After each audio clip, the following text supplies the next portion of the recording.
Proclamación del Santo Evangelio de Jesucristo según San Lucas. En aquel tiempo, un fariseo invitó a Jesús a comer.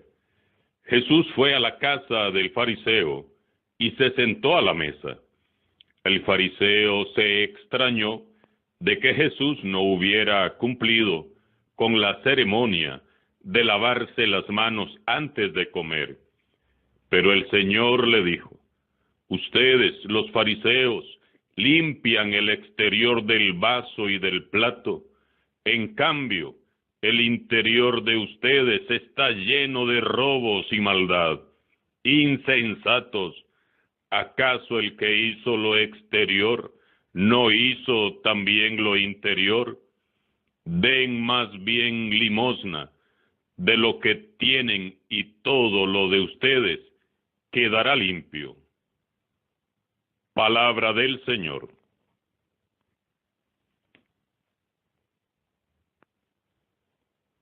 La Iglesia nos invita este 17 de octubre a hacer memoria de San Ignacio de Antioquía, obispo, mártir, padre apostólico. Nació en los años 30 al 35 y murió hacia el año 107. San Ignacio de Antioquía fue discípulo directo de San Juan el apóstol de Jesús y del gran San Pablo. Él fue el segundo sucesor de Pedro en el gobierno de la iglesia de Antioquía y el primero en llamar a la iglesia católica. Un gran evangelizador que fue condenado a morir devorado por las fieras en Roma, y allí recibió la corona de su glorioso martirio el año 107, en tiempos del emperador Trajano.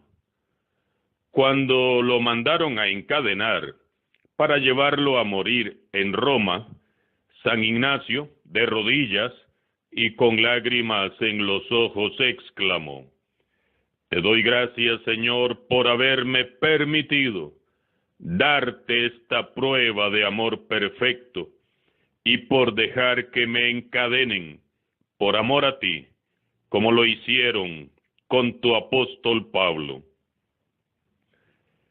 De él conservamos 7 cartas que escribió a lo largo del viaje que hizo obligado desde Siria a Roma, antes de ser ejecutado. Caminó al martirio, no perdía la paz, ni tampoco perdía la oportunidad de predicar a todo el que encontraba en su trayecto. En todos los puertos le esperaban los fieles para orar, para despedirse y recibir su última bendición. En una de esas cartas dice a los cristianos de Roma: hermanos, me dirijo a Roma para ser trigo de Dios, molido por los dientes de las fieras y convertido en pan puro de Cristo. El corazón de San Ignacio era y sigue siendo en el cielo un fuego ardiente de amor por Cristo. Decía con frecuencia: Cristo debe de estar en el pecho de todos los cristianos. Y él nos dio ejemplo. Fue un ilustre testigo de Cristo por su palabra y por su martirio. Dijo al mundo que Cristo estaba en su corazón. Pidamos hoy su intercesión para que, superando toda clase de obstáculos, sepamos ser mártires, testigos del Evangelio. Por otro lado, continuamos este martes revisando cuál es nuestra postura ante Jesús a la luz del Evangelio. En el pasaje de hoy, Jesús reacciona contra los judíos de apariencia piadosa que acentuaban la observancia de lo externo, leyes, preceptos, costumbres, tradiciones, pero descuidaban lo más importante, la pureza de su corazón. Todo comienza cuando un fariseo invita a comer a Jesús. No sabemos qué intenciones tendría el fariseo para hacerle esta invitación, pero lo que sí sabemos es que Jesús aceptó la invitación y se sentó a la mesa con él. El fariseo se extrañó, se escandalizó, diría yo, al ver que Jesús no cumplió con la ceremonia obligatoria de lavarse las manos antes de comer. Recordemos que en la época de Jesús, los judíos no usaban tenedores ni cucharas. Se acostumbraba a servir unos panes gruesos que servían como cucharas.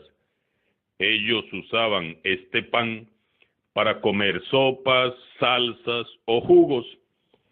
La carne, por ejemplo, se servía en un plato y se comía también usando los dedos. Frecuentemente había un solo plato donde todos metían la mano para servirse y comer. Recordemos el texto de San Mateo 26-23, cuando Jesús dice: uno que moja el pan en el mismo plato que yo, me va a traicionar. Por todo esto, los fariseos y todos los judíos seguían la tradición de sus mayores y acostumbraban a lavarse cuidadosa y meticulosamente las manos antes de comer, pues temían que la impureza que tuvieran en las manos pudiera manchar su supuesta pureza interior. No era suficiente con lavarse las manos, así como nosotros acostumbramos lavárnoslas, ¿qué va? Lavarse las manos antes de comer era todo un ritual y además era obligatorio. Esa ablución ritual tenía mucha importancia para los doctores de la ley. Era necesario hacer este gesto para ser considerado como una persona verdaderamente piadosa. Consistía en lavarse las manos una y otra vez para limpiarlas bien. Luego, se debía hacer otro ritual que las hacía espiritualmente limpias mientras se recitaba una oración. Ellos tenían la costumbre de purificarlo todo escrupulosamente, incluidos los vasos y los platos. Todos estos, digámoslo así, lavamientos eran ordenados por la tradición y no por la Sagrada Escritura. Dios había ordenado que los sacerdotes se lavaran las manos antes de entrar al templo, Éxodo 30:10, pero nada más. Y los fariseos lo sabían. Aún así ellos criticaban, condenaban fuertemente y censuraban a quienes no obedecieran aquellos preceptos que habían inventado e impuesto ellos mismos en nombre de Dios. Ahora bien, resulta que en casa del fariseo, Jesús omite dicho lavatorio de manos. Jesús conocía muy bien las Sagradas Escrituras y también conocía las tradiciones de su pueblo. Por tanto, me atrevo a pensar que el hecho de no lavarse las manos fue una acción deliberada, es decir, Jesús lo hizo con conocimiento de causa.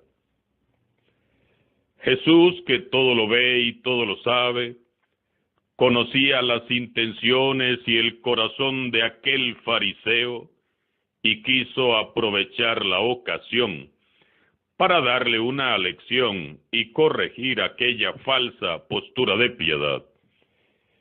El fariseo no hizo esperar su crítica cuando, horrorizado, vio que Jesús se sentó a la mesa sin lavarse las manos y hace el reclamo. Imaginémonos el diálogo. Jesús, pero ¿por qué no has cumplido con el rito de lavarte las manos antes de comer? Y Jesús se dirige a él y le dice: ustedes, los fariseos, limpian el exterior del vaso y del plato, pero en cambio el interior de ustedes está lleno de robos y maldad. La versión original dice: ustedes están llenos de rapiña y de maldad, insensatos. ¿Acaso el que hizo lo exterior no hizo también lo interior? Den más bien limosna de lo que tienen, y todo lo de ustedes quedará limpio. Miren, yo no sé qué fue lo que hizo en ese momento aquel pobre fariseo, pero yo hubiera caído muerto de vergüenza. Él, sintiéndose muy puro y muy correcto, tuvo el atrevimiento de llamarle la atención a Jesús. De seguro, hasta se frotaba las manos imaginando el momento en que se lo contaría a todos en la reunión de fariseos. Yo reprendí al tal Jesús por no lavarse las manos. Pero pobre fariseo, fue por lana y salió pero bien trasquilado. Jesús, con toda su autoridad, le aclara a aquel fariseo y nos aclara a todos nosotros que el lavarnos las manos, lavar los platos y los vasos, ni es un precepto ni es un ritual que nos va a purificar. Estas son simplemente algunas tareas ordinarias que forman parte del aseo y que nacen del impulso natural de las personas que buscan conservar la higiene. Jesús va directo a lo esencial. Jesús opone la religión exterior de los fariseos a la religión del corazón, que es la única que agrada a Dios. Jesús condena severamente la actuación propia de la doble moral, la hipocresía, que busca alimentar la conveniencia o el engaño. Humildemente, sometámonos hoy a revisión. Confrontémonos con la palabra de Dios. Nuevamente permitamos que Jesús nos atraviese el corazón con la espada del Espíritu Santo. A los fariseos los encontramos en todo el Evangelio. Por lo tanto, también los hallaremos a lo largo de nuestra vida cristiana. Todos ya sabemos cuál es el típico comportamiento del fariseo. Impecable por fuera, pero podrido por dentro, hipócrita, falso, calculador, pura fachada.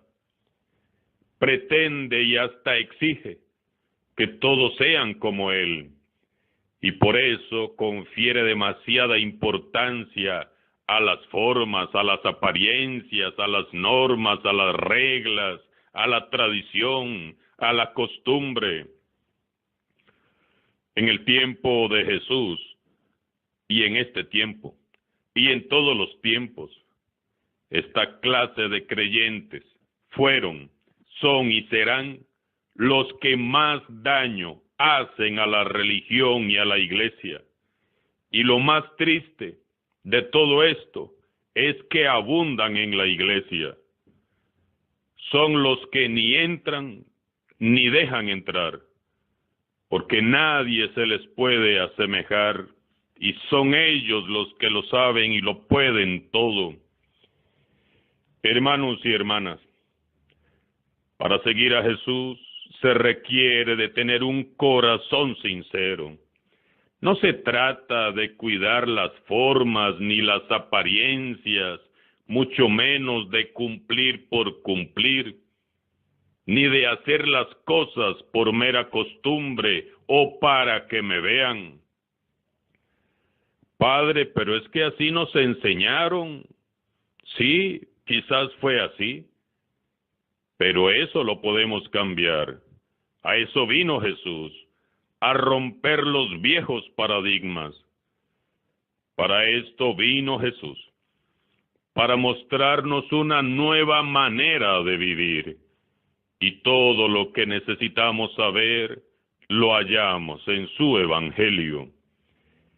En cada una de nuestras acciones, por insignificante que ésta parezca, debemos de tener en cuenta siempre los dos mandamientos en los que Jesús nos resume la ley y los profetas. Amar a Dios por sobre todas las cosas y al prójimo como a nosotros mismos. Es el amor, es Jesús mismo quien debe gobernar nuestro corazón. Así, cada día a la luz del Evangelio, podemos interrogarnos, ¿qué es lo que me mueve a mí a hacer o decir esto? ¿Es el amor o es mi orgullo, mi egoísmo? ¿Qué busco yo? ¿La gloria de Dios o mi propia gloria? Debemos de aprender a vivir desterrando y desechando todo lo que huele a rapiña y a maldad, y nos lleva a avasallar y aplastar al prójimo. Todo aquello que es banal, superfluo, y nos hace orgullosos y egoístas. Todo aquello que hacemos tan solo por demostrar superioridad, por agradar o por aparentar. Vivir en profundidad nuestra fe, con absoluta coherencia, es lo único que nos va a llevar a experimentar la alegría del Evangelio, la alegría de Jesús. Jesús nos ha dado ejemplo. Veamos cómo Él es auténtico. Jesús no hace nada por aparentar ni para que lo vean. Él no finge delante de aquel fariseo que él también es muy piadoso lavándose las manos, solo porque así lo dice un ritual y así lo hacen todos. Jesús no se lava las manos y le plantea de frente en sus propias narices y con la verdad y sin hipocresías cuál es su opinión al respecto. Ser cristianos no se trata de agradar a nadie, ni de quedar bien con nadie, ni de aparentar nada, ni de hacer las cosas porque sí. Termina Jesús diciendo, den más bien limosna de lo que tienen, y todo lo de ustedes quedará limpio. No es lo externo lo que cuenta, es el corazón y es el amor. Se trata de predicar con la propia vida que Jesús rige nuestras vidas, porque Él es quien gobierna nuestro corazón. Y a Jesús se le predica siendo como Él, siendo siempre compasivos, misericordiosos y generosos con el prójimo. No hay mejor predicación que el testimonio. La pureza interior es el resultado del amor a los demás. El amor fraterno y la limosna hacen puro nuestro corazón. Escuchemos de nuevo esta frase sorprendente y tomémosla muy en serio. La pureza interior es el resultado del amor a los demás. Y si tenemos poco para dar o no tenemos nada, Démonos nosotros mismos como limosnas para los demás, y todo será puro para nosotros. Yo creo que esa es la ofrenda que más agrada a Dios. La ofrenda de mí mismo, la ofrenda de ti mismo para el bien de los demás. Ofrenda agradable a Dios, como fue San Ignacio de Antioquía, que se entregó a la muerte por amor a la causa del Evangelio. Alabado sea Jesucristo, sea por siempre bendito y alabado.